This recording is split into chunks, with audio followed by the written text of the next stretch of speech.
Just a quick one before we dive in. I've just opened up 2 brand new ways to work with me. If you're an established beauty professional who's ready to increase your revenue, either in your clinic or by moving into the online mentoring and educational space, you can join me for a 2-month container where we build and validate your first online offer or your next big move. Or if you're ready to go all in, there is a 7-month private mentorship where we build, launch and scale your new revenue stream together. If you're not sure which one's right for you, I'm offering a handful of free business clarity calls, quick and powerful to map out your fastest path and to see which container fits best. Just DM me the word revenue on Instagram or check the link in the show notes and email me. Let's get into the episode.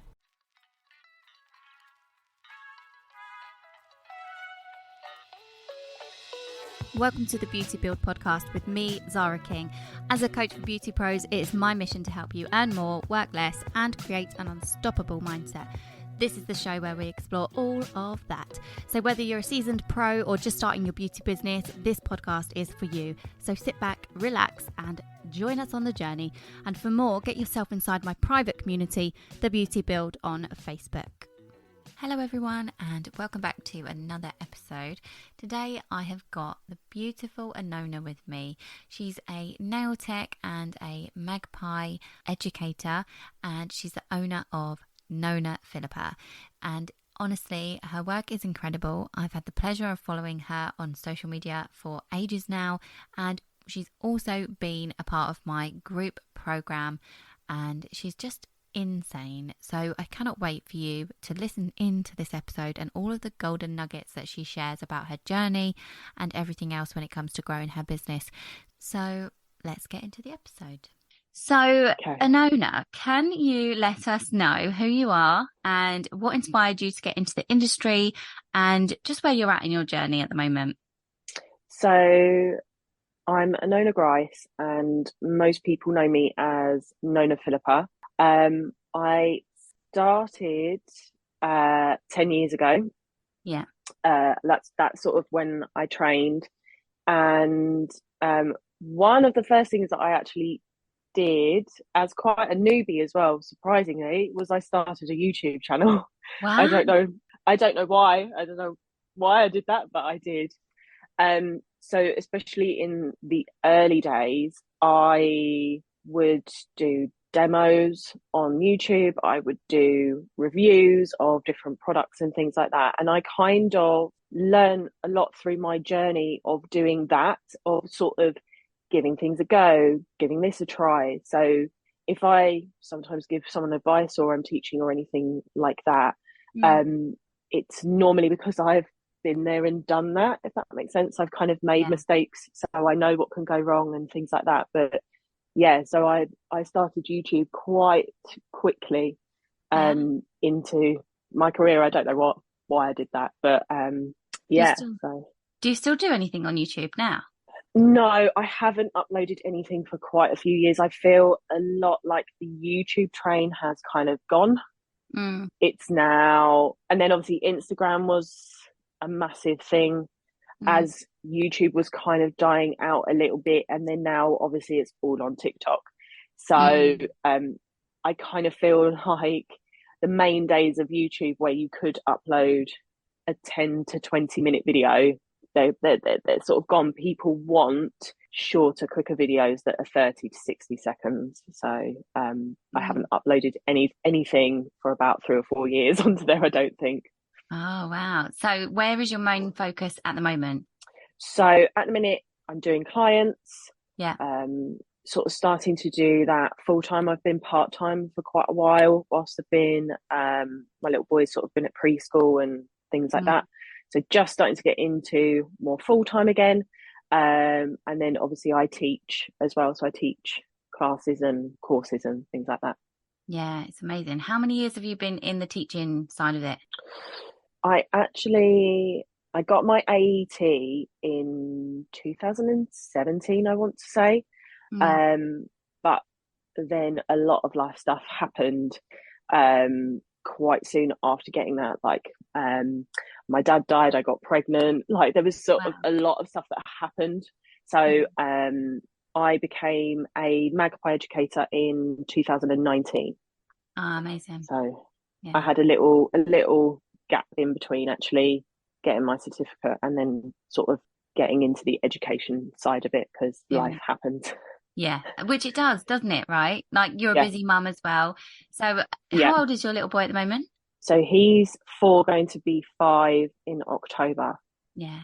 Such a nice age. But it does take over sometimes, doesn't it? You have to like put on your mum hat and decide, okay, my energy Yeah. needs to be over here for a little while, doesn't it? Yeah, I mean, I have always thought I'm going to be a working mum. I couldn't ever not work. When we were in lockdown, that was really tough for me, sort of Mm. on the mental side, because work is my safe haven. It's my Yeah. like place of solace, you know?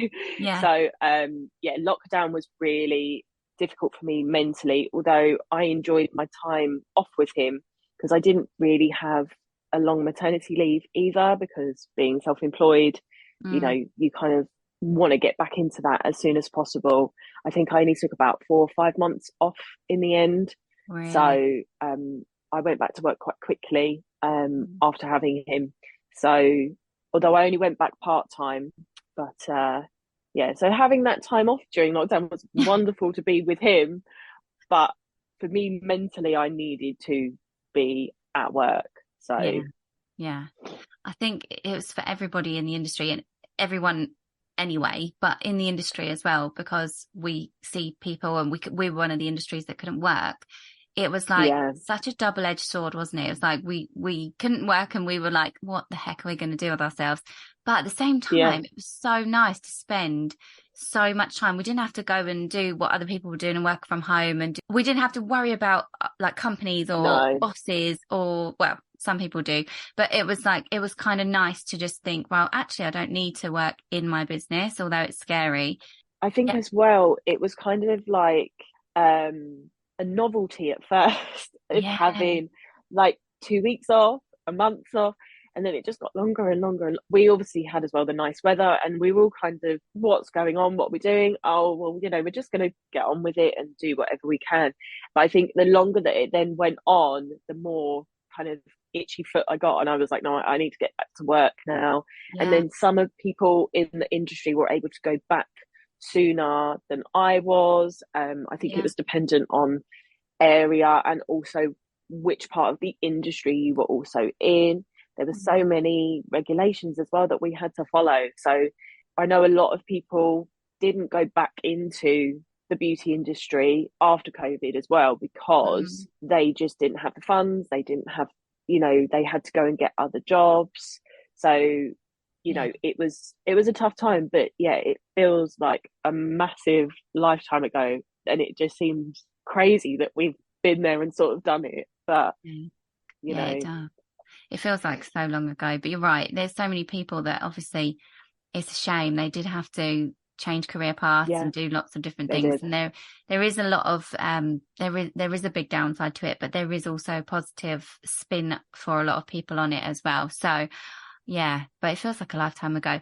So how did you feel then? You just obviously you'd had your little boy and Yeah, you'd gone through lockdowns and then you'd come yeah. out the other side, you're fresh, and then you want to get into this education side of the business.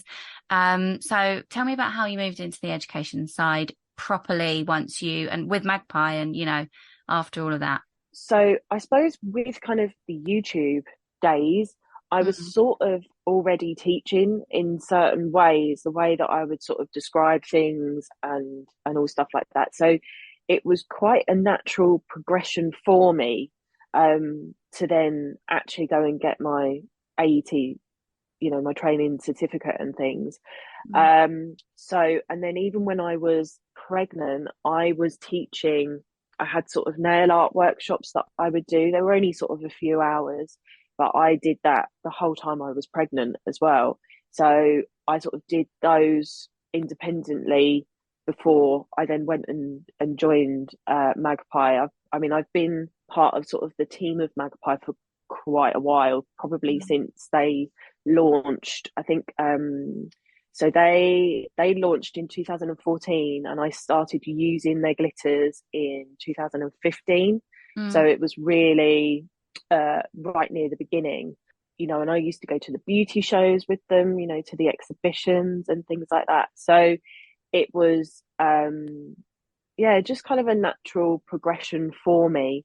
And they did ask me to become an educator, but because I was pregnant, I was a bit like, let's just see, because when you're about to become a first time mum as well, you don't know how you're going to feel about getting back to work. You could be like, no, I need to go back right now. Yeah. Or you could be like, actually, I want to take a year off. You just don't know how you're going to feel with that first baby. Yeah. So I did have to sort of say to them, let me just have the baby, have a bit of maternity, and then I'll get back to you. And that's exactly what happened. I just got back to them before I came back to work. And yeah, that year, that was sort of it. I was part of the next education team. So, Wow. Yeah. It's amazing that they, gave you the opportunity and waited for you and everything.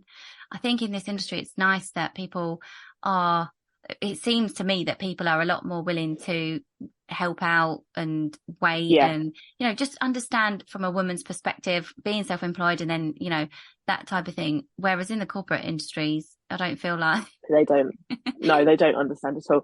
no. No, I think as well, when you are in a industry that is massively dominated by women, Mm, um, I think we are very understanding. And also, it's something that I say to my students a lot as well, because a lot of them are mums. mm, And when you are self employed, you get to make your own hours. So you can work it around your lifestyle, whether you have kids or you don't have kids. You can do whatever you want with it.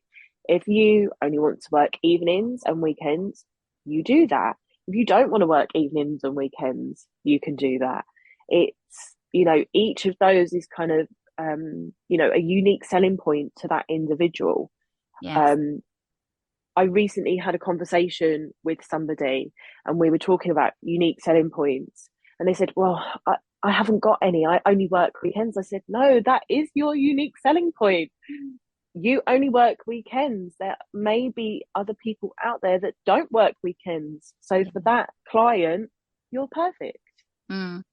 Yeah, it's So finding what it is about you that is unique, yeah, isn't it? Like what stands out, what are all the bits and bobs of your business and your personality, combine those, figure it out. And if you don't know what they are, ask your clients why they come to you. Maybe if you've already established some sort of client base, ask them why they're coming to you. They'll probably tell you what your yeah, USPs are if you don't know. So yeah, yeah. that's a really good point to touch on, actually. I'm really glad that you said that. So good. I think unique selling points, because it's in the title. It is so unique to that individual. Mm, It could be anything yeah, at there's so all. many. You know, Yeah, you could have your top three unique selling points. You could have your top five unique selling points. But whatever they are, you need to get that out to the clients that need that from their nail tech, their beauty therapist, yeah, or whoever you are in the beauty industry. yeah, There will be clients out there that need you for that specific thing. yeah, So yeah, it's always good to know at least what your top three unique selling points are. I think once you've figured out your top three USPs, you can target your audience a little bit more. yeah. It's all about attracting them, isn't it? And the ideal client and what they Mm, value. And if you can align that to them. And yeah, yeah. there's so many. What are your top three unique selling points? uh, that is a great question. I know I one do of not them.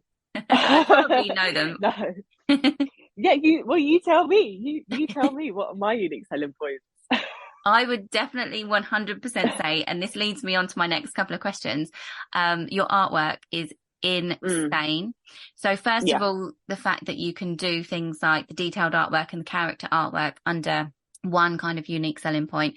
The other yeah, side to that, I think, is your celestial kind of vibe, mm, because not yeah, only is that like through your artwork that people go for, but it's also through your branding, isn't it?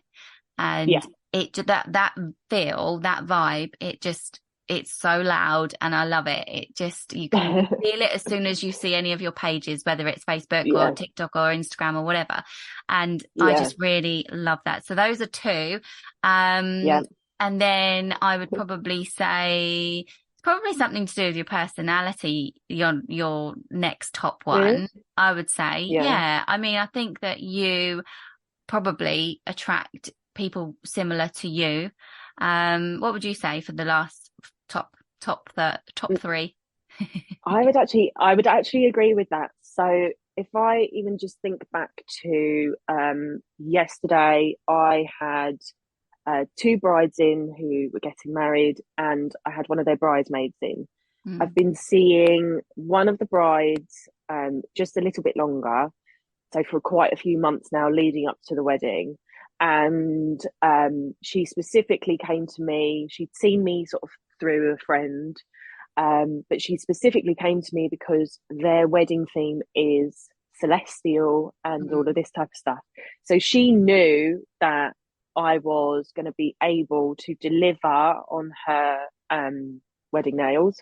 mm-hmm. So then obviously she got her fiance involved as well. So I've been seeing her fiance for quite a while as well, which has been lovely. And again, all the celestial theme. And then yesterday was the first time I met the bridesmaid.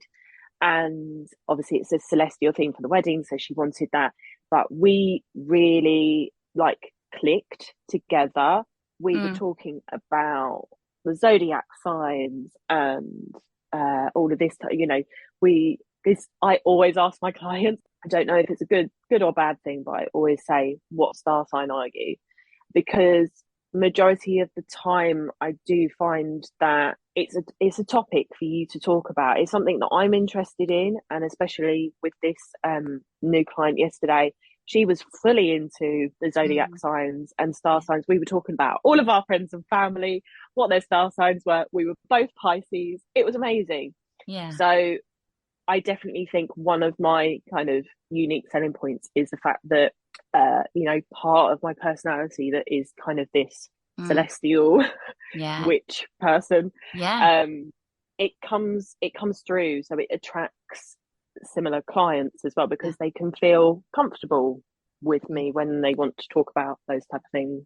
Yeah, definitely. And I think you've literally hit the nail on the head because this is what we mean when we say to people, your branding isn't just your fonts and your colors or your logo. No, It is your whole vibe. And that really, it just speaks volumes because I know I've worked with you. So for all the yeah, listeners, me and Anona have worked together before. She's come through my group yeah, program. So we do know each other. But even I'm going to be completely honest, even before we worked together, I knew that mm, was your vibe. I'm yeah, 100% honest. I'm not joking. I knew what your vibe was. And that is what people need to aspire to. So to show yeah. that your brand is that strong through everything that you put out and you really do smash that. I was going to ask you a couple of questions based on the Hmm. branding, but also Yeah. the artwork. I want to get into this Okay. artwork of yours. So can you tell Okay. me, I love your artwork, as you know. Can you tell me, how did you get so incredible at this artwork? Were you always an artist before you got into the nail industry? Or has this come about since doing nails on tiny, tiny canvases and painting pictures on them? No, so I've always been an artist, I Mm, would say.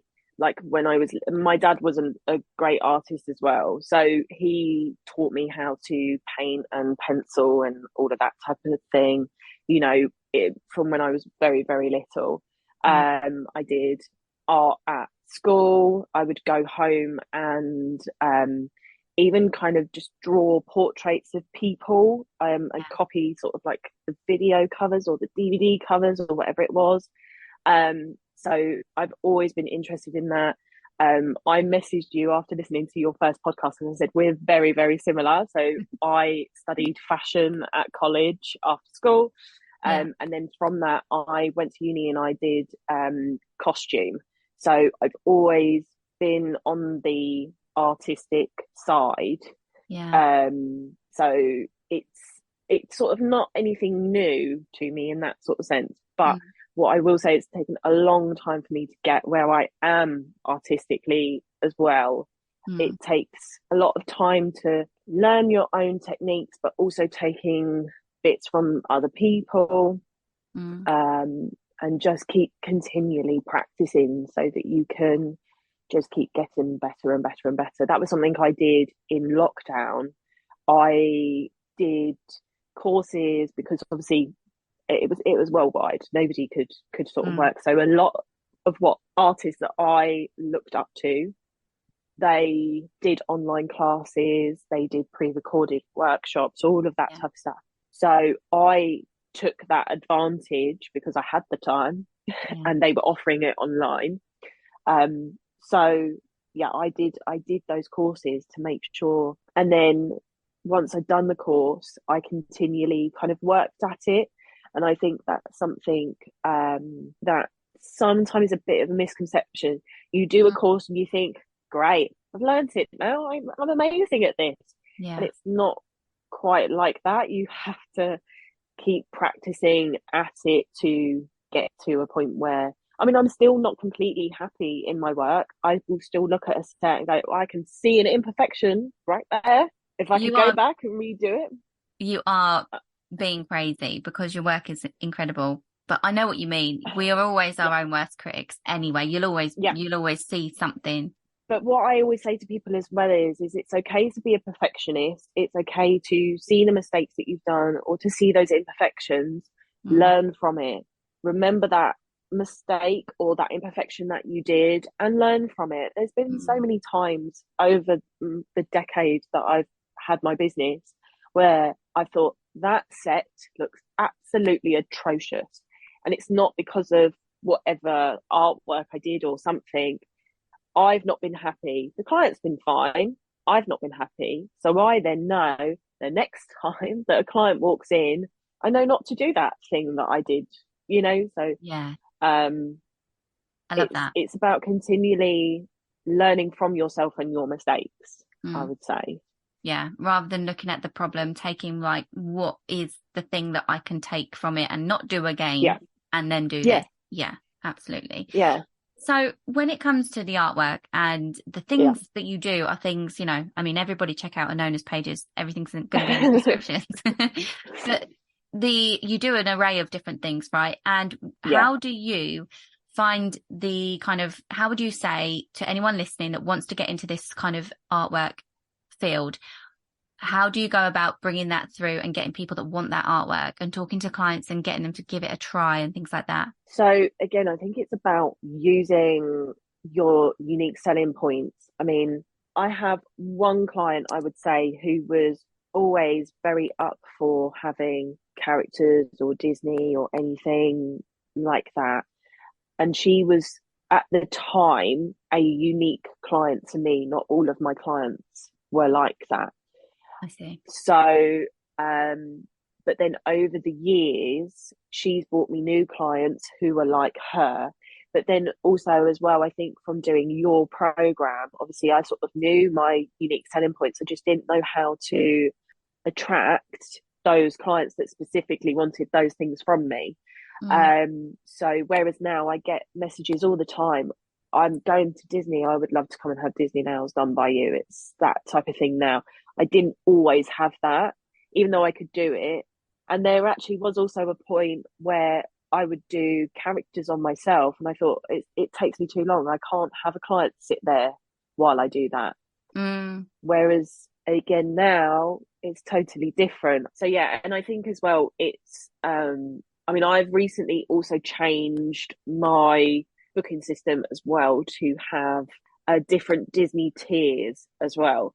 That's quite a new thing to me because I was getting these messages and people weren't sure what to book in for, what certain nail art tiers included and things like that. So I've now created sort of again another unique selling point to me of I have these Disney nail art tiers. So if you Mm. are going to Disney, you can just select out of the 5 options the type of thing that you want, or you can send me your inspiration photo and I can say to you, okay, this is Disney tier nail 4. And Yeah. there's the set price. That's the time for the nail art. You book in whatever service it is that you want, whether Yeah. it's extensions or structured gel manicure. Mm. And it's just made it super simple. So You've read my yeah, mind. because that was my next Have question. Was how, it? What was how do you, yeah, how do you factor in? The reason being, it's such a sticky subject for everybody in this industry, and the confidence that comes behind pricing things to make a profit is, it's so important, and a lot of people struggle with it. And then when you're adding on things like complex artwork and, all of these extras in the industry, it gets really tricky. So how do you do it? And, let's talk about how you do it, but also how you stay confident in, this is my price and I need to do it to make a profit. So again, this is something very recently that I have sort of learned and gone through. There's been a lot of growth in the past, I want to say 12 months alone, where a lot of my confidence has come from. I don't know whether that was just from doing your program or whether it's sort of a whole knock-on effect of it. But the whole pricing thing, I mean, going back to sort of pre-lockdown, so before lockdown even happened, so let's talk 2019, you could get a gel polish manicure with me for £22. Even then I wasn't making much profit at all. So in those 4 years alone, you're now looking at least a £10 or £15 price increase. So I think as well, the industry has also changed in that time. Back when I first started it 10 years ago, you had a lot of products out there that were only 2-week wear or 3-week wear. That was your only option. Whereas now we do know that clients go a lot longer. So if they are going a lot longer, we've got a lot more spaces to fill anyway, but they're getting longer wear out of their product. So it's automatically going to go up without even inflation or anything like that.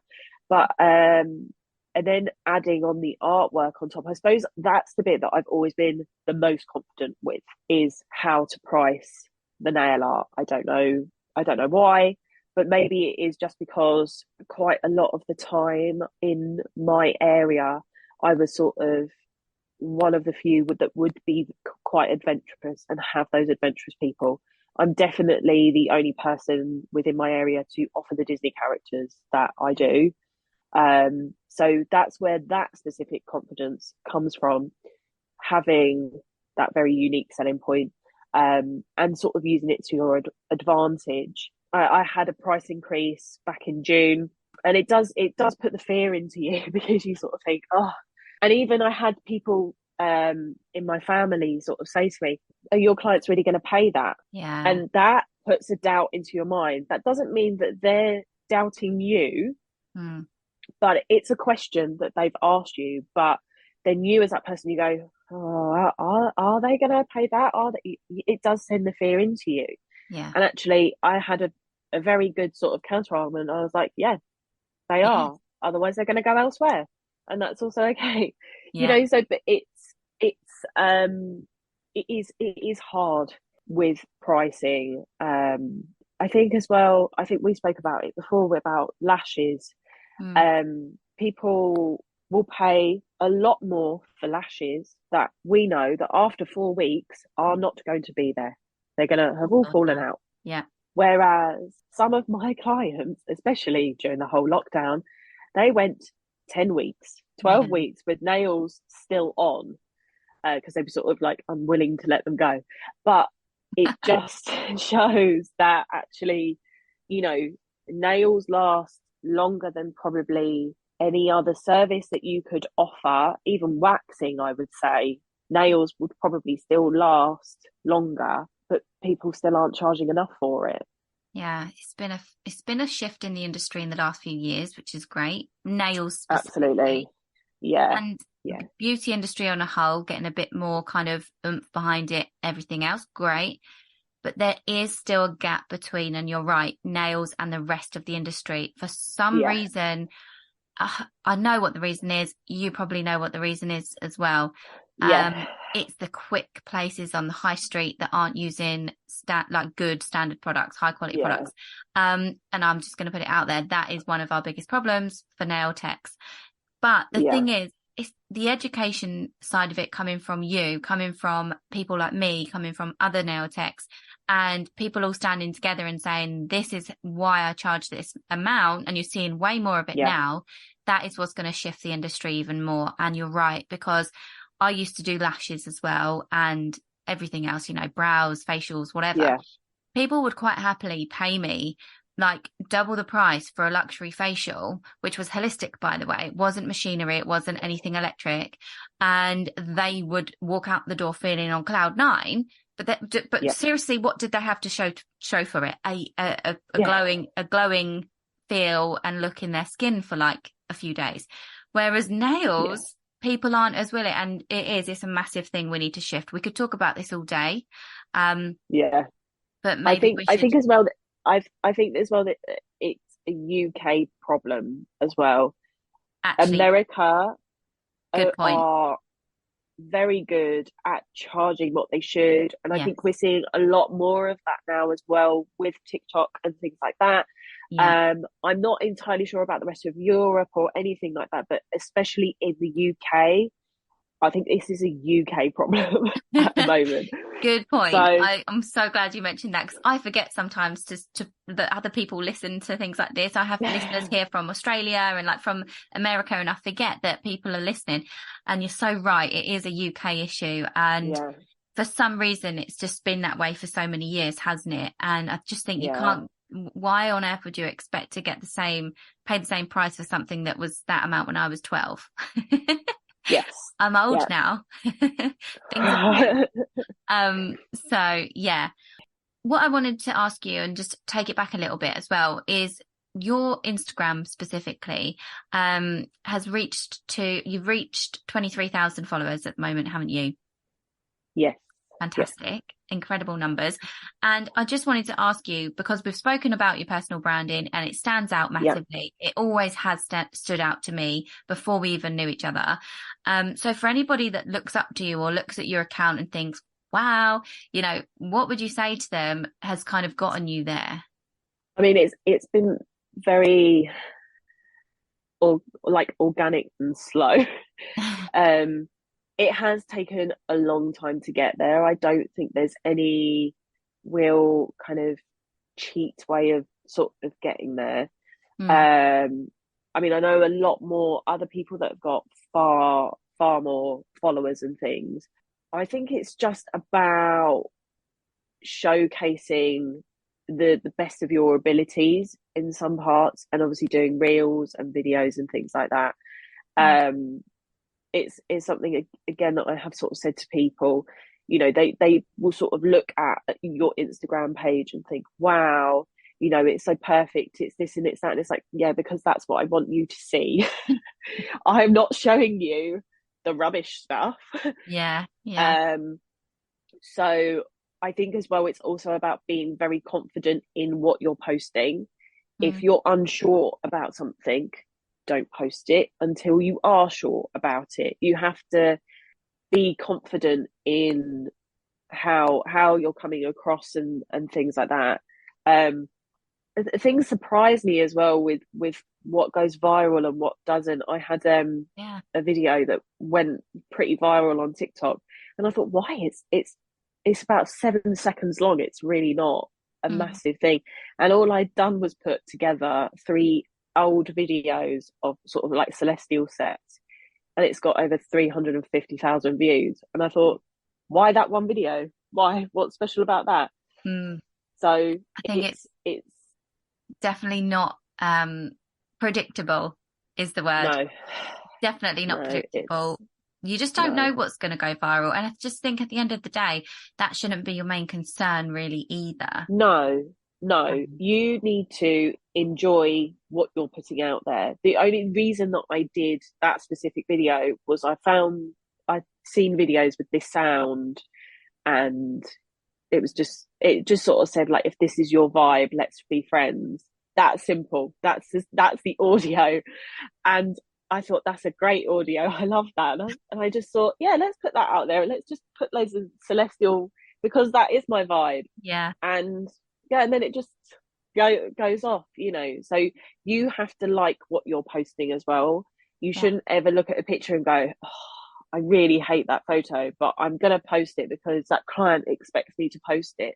But Mm. it's not your client's page. If you're not confident about posting it, that's not going to come across to people. So Yeah. yeah, I think it's, you know, and it's, I'm not saying either to just show perfection all the Mm. time. It's not about that. You have to show a bit of vulnerability. And I did a post a few weeks ago now about anxiety and how it affects me, how it makes me feel, all of that type of stuff. Mm. And that did really well. So again, that's not me showing perfection at all, because I don't. Yeah. I think that's a pretty um sort It's of open, it's that. honest. Yeah, Shows that you're a exactly. human being, doesn't it? Yeah, so it's just it's not about being perfect all the time or anything like that, but you just have to be confident in what you're posting Mm. to be able to reach the people that you want to reach. Yeah, definitely. I think that's really good advice, because there are some people that are just like, there's a spectrum to it. Some people are like, I don't care. Do what you want to do. But I think Yeah, having clear goals and popping out, if you have a clear goal, then be yeah, confident that what you're doing has purpose behind it. So it's not about yeah. being perfect, like you say. It's just No, about having a purpose and having the confidence behind the actual post, not just willy-nilly, like, I'm just going to throw this out there and hope for the best. no. More so have that confidence that that it adds value, I think, and that it has purpose behind it. And if whatever your goal is, it could be that your goal is to get more clients in, and then it might not be. It might be that you want to actually reach out to brands and do all of that. Yeah, So I mean, I think as well, if you're wanting, if you're wanting to reach out to brands as well, I do see it quite a lot where people tag 10 different brands. mm, That brand isn't then going to look at that and go, oh, well, I'm going to reshare that, or I'm going to repost it, and it's got all these other brands in it. Um, that can sometimes actually hinder that brand from looking at you a bit more. mm, Whereas if you've only got maybe two or three brands tagged, or just the two brands, they're more likely to look at that and go, oh, they use my product. Oh, that's, again, I've not always solely used Magpie. That's not been my whole career. mm, But then it definitely helps in getting reshared by mm. that brand or whatever, if you do solely use one brand and you tag them all the time. Yeah, I think if you were a brand owner, what would you want to see? Do you know what I mean? If Yes. that's what you've got to do with all of your posts, I think, whatever the goal, if you were your client, what would you want to see? If you were going to Yeah. choose a nail tech, what would you like to see? What's important to you? Because all of these things, that comes from your values, and that all aligns with your ideal client. Same with brands. You need to align, don't you? You need to have the same, similar Yeah. values. And And what would there you are expect? there are there are clients as well that will look for a certain brand. Maybe they've had Mm, um yeah. I don't know, if we're sticking to nails, which is obviously what I do, they've had their nails done somewhere else in the country, or their friend has had their nails done using that brand. They've suggested it. Mm, So they want to find a local tech to them that uses that brand. You know, that might be their first way of starting. But then again, if you think about maybe just the e-file tools that you use, or the cuticle tools that you use, or anything like that, is a client really going to be looking at what cuticle tools you use? Probably not. yeah, good point. So there is also that. If it is more clients that you want, why are you focusing on that sort of side of it when they probably won't understand or even care about that? Hmm. Um, Yeah, industry I don't think, jargon is not for yeah, it clients. doesn't. No, it's not. It's not at all. I do have clients who will show me a picture that I've done, and because I've written down the colours that I've used, it's helpful for me to remember. Mm. Or they might have seen that photo and gone, I really like that color. What was it called? Such and such. So, colors specifically are really good, I think, to sort of use as part of your advertisement, because it will get it used more, because that's what clients are seeing and looking for is colors. They're Mm. not looking for a certain technique. Yeah. In that sort of way, they will look for brands. So if you are using a certain brand and then you tag them or you hashtag it, they might end up finding you that way, which is great. And I have had clients do that before. So Yeah. um What I wanted to say is that I think it's really good that you've said that it was a really organic and slow growth. In and amongst all of those golden nuggets, by the way, which people should be writing down if they're listening. Because there's many things that you can do to attract clients and grow your following. And I think you've just touched on a few really important ones for either or, whichever your goal is. But it's nice to hear that you say it was organic, it was slow, because I think that is the best way to stay true to yourself and not get shiny object syndrome and end up in a completely different race, let's call it, rather than in your own lane, So as well well done. as well your followers don't make you money. They don't. I don't make money Yeah. from Instagram. That's not what pays my bills or pays my mortgage or anything like that. Mm-hmm. Followers don't make you money. And so you could have 500 followers and be completely fully booked with a wait list and all of that. And Yeah. that's fantastic.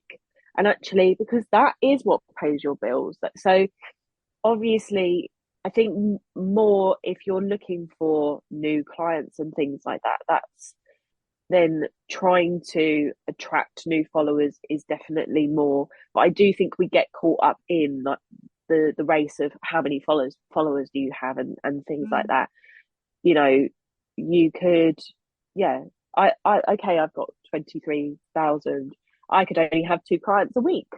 Yeah, that's it. And I just think you just never know. It's always nice to No, speak about, because if I interview somebody that does have a large following, I want to break yeah, that down for the listeners to make them realize yeah, that actually, do you know what? It's not that following that has equated to their bottom no, line. It's not that following that's driving their business or whatever. They work so hard. They've worked hard. It's just a bonus. It's just coming in as a yeah, bonus, really. And it looks like you have a great reputation. It gives you that status online sometimes if yeah, someone is looking or a brand is looking or whatever. So it's something to have on the sidelines, I think, yeah, to work towards, unless you seriously want to be a brand owner or a brand yeah, ambassador or yeah. whatever in those respects. That's a bit of a different conversation to have. But for the people I wanting think to, yeah, I think as well with the brand ambassador thing, I think a lot of people don't realize you don't get paid to do that. That's a title, and you get of course you get freebies or whatever it is that you get. You don't get paid for being a brand ambassador. That's not, mm, again, majority of the time the brand ambassadors have clients and either have full books or don't have full books. It's the same type of thing. mm, So there are ways to make money on social media, of course. mm, But it's a lot of work that sort of, like the YouTube videos, if we sort of touch back on that, they used to take me hours to film for a 15-minute type of segment. mm, And I didn't make a lot of money from that. I made some money, but it wouldn't have paid my bills. yeah, It was just an extra add-on. yeah. Um, I think many people don't realize the effort that goes on behind the no, closed doors of people that are these big YouTubers that actually end up yeah, being paid and they live off of it full time. Of course, there's people yeah, that do live off of it full yeah, time, yeah, but yeah, that's because that is a full time job for them. Imagine working yeah, 50 hours a week on your YouTube channel. Therefore, you can earn what yeah. make money And on I think there. as well, I think normally as well, those type of people would normally have a contract with one brand as well. in that, and if we're not even talking about just purely the beauty industry, any YouTubers or influencers that you think of, they have contracts with brands to advertise, to do all of this different stuff. So it's not just as simple as getting free products and doing a video.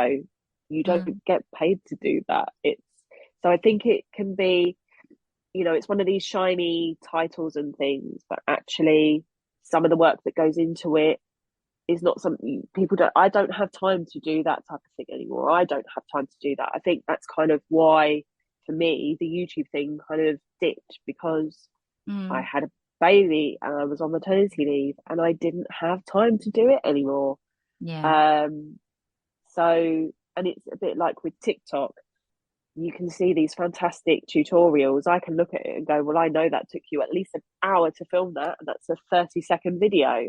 That's a lot Mm. of time. That's only to film it. That's not even to edit it as well. So, Yeah. Content um, creation is hard. It's not easy if yeah, you want to no, stand out, if you want to stand out and know what's trending and do all the bits behind the scenes. It's like you need to think about the audio. You need to think about if it's going to be yeah, your original sound, or are you going to use something trending, or are you going to, yeah, then you got to put the text over it, and then you've got to cut it all up and do all the edits and slice it yeah, and dice it and transition it. And I think it's it's hard work. It's enjoyable if yeah, you don't put too much pressure on yourself yeah, to be doing it. And well, unless it's you like full time for you and you absolutely love it, fine. But if yeah, you're like you and I in our beauty businesses, nail tech, yeah, also for you, but if you're running a beauty business and that's like the extra and you're doing it as an extra, please do not be putting so much pressure on yourself, because no, content creation's a serious game. And if it's not your full-time game, like, you don't need to be perfect. You do need to get some bits out there, but yeah. I know a it's lot of, not all. I know a lot of people that have full-time jobs, full-time books, they're fully booked and have wait lists and things, and they do the content creation on the side. And it is a lot. It is a lot. Mm, It can be done, and it's fantastic that it's working for them and all of that stuff. But yeah, like you say, like, you have to work at it quite a lot to even mm, get to that point. yeah, yeah. So It it, all just comes back down to your goals, doesn't it? Like we've said, yeah, it's enjoyable, it's lovely to look at, we love it, but just don't be, I think anyone, I mean, what would you say to somebody just starting out in their business when it comes to growing online? oh, um, probably again, just going back to being confident in what you're posting out Mm. there, making sure that it's aligning to your goals and what you actually want to achieve. If it is that your goal is to be a brand ambassador for a brand, you're tagging the brand, you're doing this, you're doing that. But if your goal is simply to just have clients and have a full-time week, fully booked clients, you need to be more focused on them than what it is that you're actually using. I love that. I love that. I was on a tangent and I was gonna just keep going, and I thought, hang on a minute, I need to interview Anona here. Let me ask you, what would you say to someone? And that's just golden. It's such good advice. Thank you for that. Let's move on from the whole online growth and everything, and let's bring Yeah, it back to, it's not easy growing a business, not easy being a mum. It's all of these mm. things that we do, wear a lot of hats. So what is the biggest challenge that you would say you've had to overcome in your business, and how have you done that? So I feel like I've had a couple, and I would say that the first things that spring to my mind are coming back from maternity leave and coming back after the lockdowns. Mm, There was a lot of stuff that, so coming back from maternity leave, it can be quite scary. I was obviously full time and I came back part time. Obviously, I naturally lost clients because they went elsewhere while I was on maternity leave. Some of them didn't come back, some did. So I had to rebuild a little bit back then. mm, And then again, same thing kind of happened after lockdown as well. Although I was working more hours then because he was a little bit older, a lot of things changed for people throughout the lockdown. So people were scared to come back. There was all of that type of stuff. So I would say those are kind of my big challenges that I've faced in the business. And I think the main thing that's kept me going throughout it all is, I mean, there's been many times throughout the decade, I can tell you that I've even spoken to my family and said, I'm giving up. I'm done with this business now. No. Yeah, I've had it several times. Yeah. The amount of times I've had that conversation with my mum where I'm just like, I think I'm just going to go and get a normal job, normal 9 to 5, go and be employed by someone. I don't have to worry about my tax anymore. It will just come out of my monthly pay package. I can just go and sit in an office somewhere. Yeah. I think one of the things that always brings me back is my passion for actually what I do. And I think even if I had quit and gone and got a 9 to 5 normal kind of job, I'd probably would have come back because it's the reason that I started the business in the first place. I used to go and get acrylics done at one of those walk-in bars, that don't have any standards, as we all have probably done throughout our youth. Absolutely. I was always in there. Yeah. But what I would do is they would just do the acrylic base, and then I would go home and with nail polish I would do all fanciful designs and things like that. So that's kind of the reason I started in the business even. So I think that's what keeps bringing me back and keeps me here.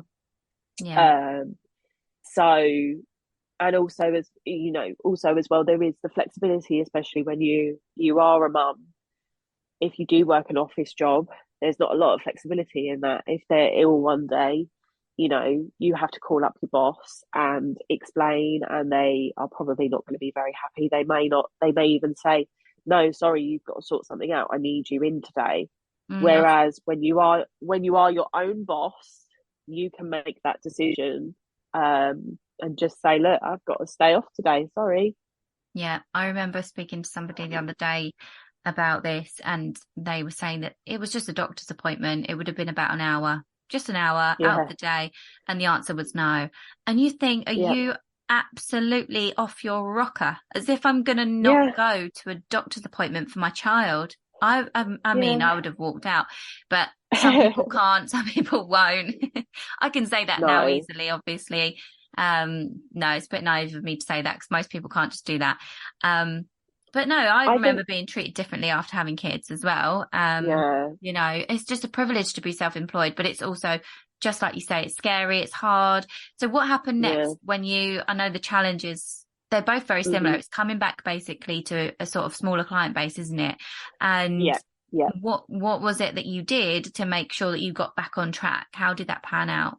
So with maternity, I think, so I had a few clients I'd seen just before I had him who were sort of one-off clients where they wanted appointments with me, and I'd said, look, I'm going on maternity leave soon. This is a one-off appointment. I really can't rebook you back in. I remember even one of those clients, I'm very close to her now. She was one of the last clients I saw before I actually gave birth. So, and I'd said to her, have a wonderful birthday. This is, a one-off appointment. But when I lost clients the first time round, I obviously then contacted those people that were one-off clients to see if they wanted to come back and they wanted to become a regular. And like I said, one of those most definitely did. And she's a really close friend of mine.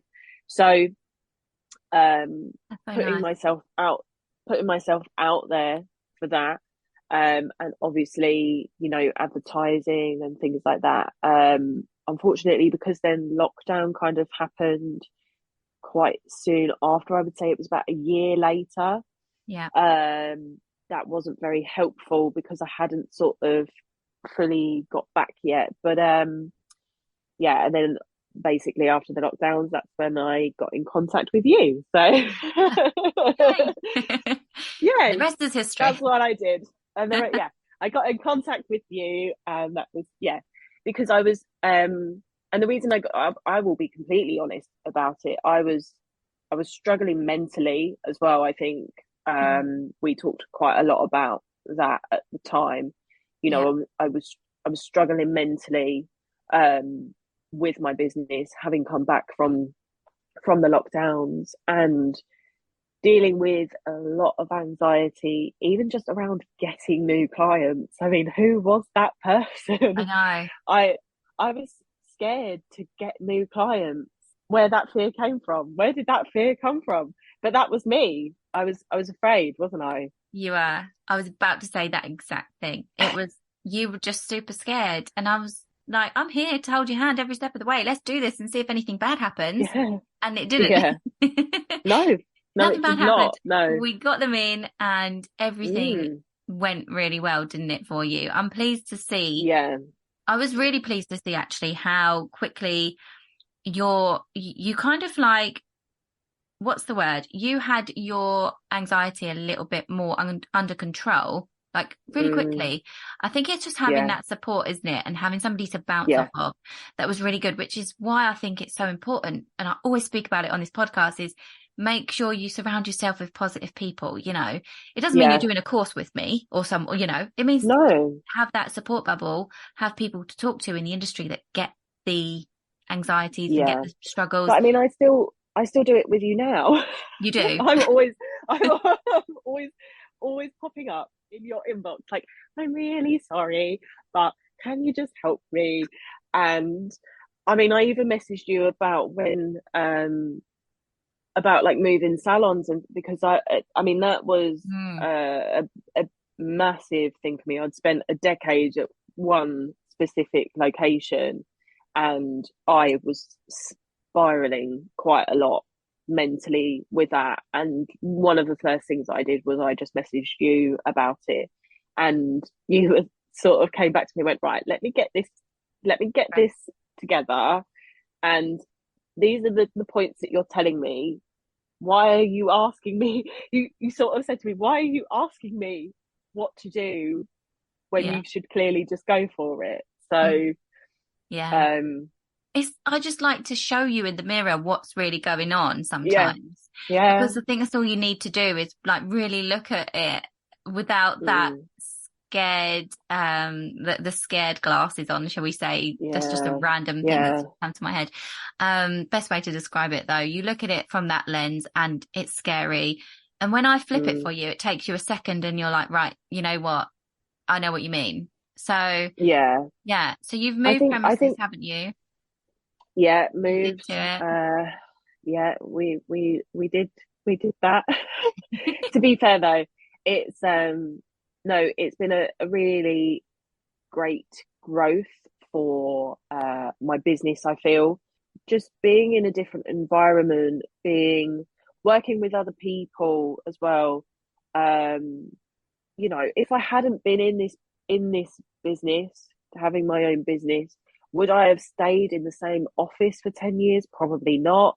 Mm, So it's, you know, I think it was definitely a good time to do it. And I've again sort of grown quite a lot in those. I mean, I moved in April, yeah. so it's only been about 4 months. But I feel a lot less anxious about situations because I've got different kind of support where I am, and yeah, it's a really nice environment. So Mm, no, it's been good. very good. I love it. I love that you went for it. And it has all worked out really nicely for you. What I wanted to Mm, ask you is because you've been through a whole decade in this industry, you've moved premises yep, recently, we've yep. spoken about the challenges, but what would you say are the things that you have learned along the way that you wish you could have known from the start and that you would tell someone from the very beginning? I mean, one of the main things that I will always talk about is training. So Mm, when I first started out, I I I did courses that weren't really that great, and then I had to go and retrain with brands that I wanted to use.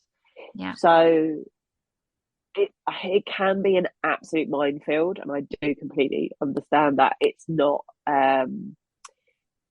easy picking a brand to go with or anything like that. If I'd known way back then that I could have just gone and trained with the brand, I would have saved myself a lot of money, a lot of hassle, mm, So yeah, I would say research exactly what you want to offer. Have a look at the brands, because as well, a lot of brands will want you to be specifically trained with them to use their product. yeah, So if you find that brand that you think offers everything for you, don't go and train with somebody else and then come back and train with them. Just see if you can train just with that brand, because it will actually save you money and hassle. And I wish I'd done that way back when. yeah. Me too. Yeah, I second that. Yeah, Yeah, absolutely. Because I trained, I did all sorts of different courses about, nails and brows and lashes, everything. And yeah, actually, I just wish I had just trained with, I mean, now of, when I moved over to like Elegance Nails wise, God, I wish I'd trained with them back in the day yeah, and always been. yeah, But that's the thing, isn't it? It's a learning curve. And I think it's so nice. We're going to have people that are listening to this that are just probably starting out and thinking, okay, that's a really good piece of advice. I think as well, there's another part of that, isn't there? A brand that does ask you to train with them is a serious, yeah, reputable brand. yeah. And there are some out there that won't ask you for that. They won't even ask you for certificates. So red flag anyone listening. No, You're looking to train yeah. and that's not happening and things like that. Definitely don't be going down that road. So I feel like we've covered so much. Thank you so much. You've given so much information and loads of little nuggets there for everybody. What does the future look like for Nona Philippa, as the brand is Oh, called? I've actually got no idea. Ah, I'm, I mean, I suppose inadvertently, my goal was always to become an educator, which obviously I am. Like when I was 5 or 6, if you'd asked me what I wanted to be when I grew up, it was always going to be a teacher. So, and I've kind of inadvertently done that. yeah, Along those lines, we're also, fashion designer and yeah, me singer too. and Which you know, whatever. Yes, I do know. we should just start our Um, own fashion line. That's next. we could, we definitely could do that, especially you with all your multitasking that you do. Oh, I don't, honestly, I don't know how you do that. I can tell you, yeah, I literally have the one business, and I would just stick to that. But yeah, I don't know. I suppose just just to continuing to grow. I mean, like I said earlier, I'm going sort of more full time now. My son's going to school, so I suppose part of that would be, to actually get to full time and just continuing to make sure I've got that life work balance. That's definitely been a massive goal for me this year, making sure I've got that work life balance. So yeah. How are you doing that right now? Just to elaborate on that. taking some time off during the summer whilst he's on sort of summer holidays. Yeah. Like today would normally have been a day that I'm with clients. I booked the day off. We went to the zoo. We had a really fun day. And so yeah, so it's me making sure I'm actually taking some time out to spend with him whilst I can, really. So Yeah. They're not, I mean, he'll be grown up and there won't be some holidays for you guys to chill together anymore, will there? That's what I keep telling myself about mine. no. So it's good that you're doing that because so many people aren't. And yeah, hopefully you can give them a little kick up the bum to say you deserve to have a little bit of time off. And if you work You out, do. I feel like people that say to me, I can't do that. I can't, I'm thinking, come on, like you can, you just need to take Yeah. control of what is in your control. And if it's pricing and money and all of that, you're self-employed, you can control this. Let's up our prices. Let's make sure that we factor in that we don't want to work every day of the year. you know? Yeah. So I recently learned how to kind of work out all of my pricing and things like that. And part of that was factoring in holiday. And I Hmm. looked at it, and obviously, an example was, you know, if you're employed, how much holiday you actually get. And I looked at that and I went, I definitely don't have that amount of holiday off. So Yeah. that gave me an absolute boost up the bum that I needed to take time off. I need to make sure that I do this. Even a few weeks ago, I was actually feeling very burnt out. I Mm. was actually feeling, I couldn't even explain what was sort of wrong, but I was like, I'm not 100%. I don't feel right. It's as if I don't feel very well, but I'm not unwell. I couldn't Mm. quite explain it. And I think I'd got to the burnout stage. And then I had this lovely sort of weekend away with my family. And we did practically nothing apart from chill and play board games and all of this type of jazz. And I came back and I felt so much better and so much more refreshed. Yeah. So if you don't actually take that time off and away, you are just going to burn out and your work is not going to reflect how good you look. Yeah. Absolutely. I completely agree that you cannot let yourself get to the point of burnout. You just can't do it to yourself, and it's not worth it. It's just not worth it. So I love that you said that. And what I wanted to move on to now before we wrap up is, Mm-hmm. because I really like to let everybody know on the podcast, we can get super serious. We can get right into the nuts and bolts of the Yeah. business. But I do want everyone to know, in this industry, it's not all about having to take yourself too seriously. To get yourself out there, sometimes you have to just be yourself, right? So Yeah. just want you to tell me, is there a time that you can tell us about that was either embarrassing or funny, or just something that you've grown from, while building your business? I mean, I don't know if it's something that I've grown from, but I can tell you Or that something you that's a little bit wish gross. you could just I like well, the ground would swallow you up? yeah. So I this was quite a few years ago. I had a client who would be completely wacky with all of her design. She'd have so many sort of Swarovski crystals and all of this stuff. And obviously one way to remove that from the set is obviously to use like an old pair of cuticle nippers. Yeah. So I was snipping them off, and this was obviously before like I used to wear a mask or anything like that. And yeah, one of the crystals flew straight into my mouth. No way. Did it? Quite, I didn't quite know what to do. Only because I thought, is it rude for me to spit it out? Should I just? What do I do? I did just spit it out, and we did laugh because I spit it out because she noticed. She went, "Did that just find him out?" And I went, "Yeah," and just we carried on. So, Yeah. yeah, Yeah, you've just got to get on with it, haven't you? And I'm glad that you didn't swallow it, though. I was thinking this was no, going to go down a whole different no. route. I mean, I didn't want to be rude. No, That was the. I didn't want to be rude and think, well, if I spit it out, am I being like no. rude to her that she thinks that? But no, she did actually notice that it flew in my mouth, so it was okay. I could spit it out. Get rid of it. Yeah. Oh, bless. Yeah, Honestly, I'm used to things like that when it comes to like taking it off and it's gone in my eye or something before. yeah, That's a nightmare. yeah, I can't say I think you put me to the post there. That's a good one. I've never had yeah. anything fly into my mouth. Thank God.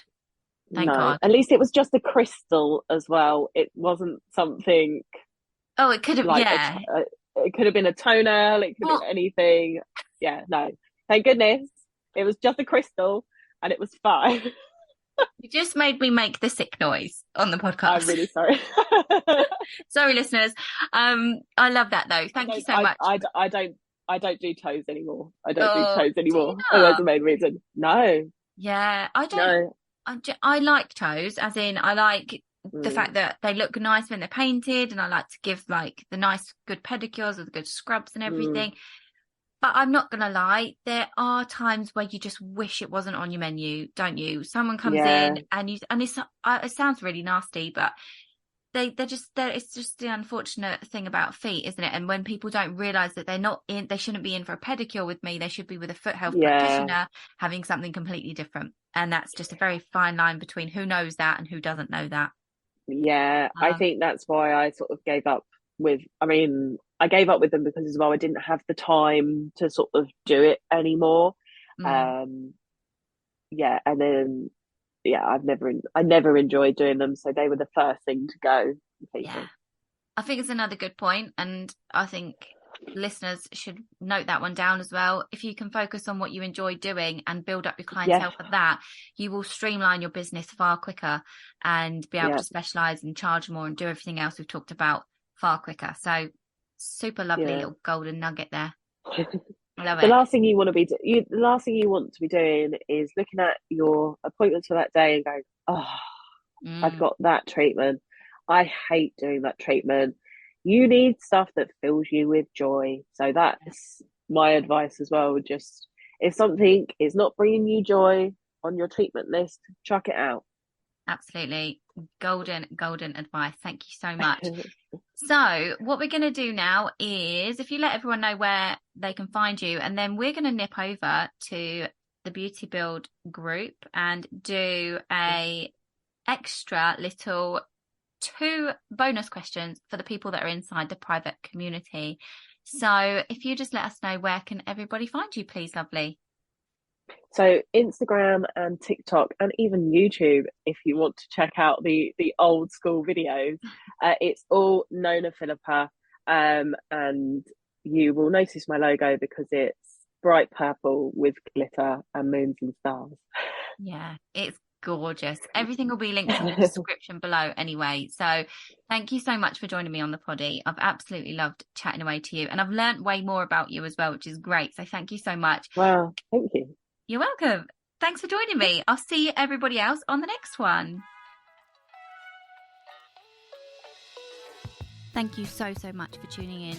I hope you enjoyed today's episode and gained valuable insights that will help you in your beauty business and life. If you did, please take a screenshot and tag me in your stories. If you've got any questions or comments, please feel free to reach out to me on any of my socials. The links are always in the descriptions. And don't forget to subscribe to the podcast and leave us a review. Your feedback helps us improve and bring you more and more great content. Until next time, keep building that business.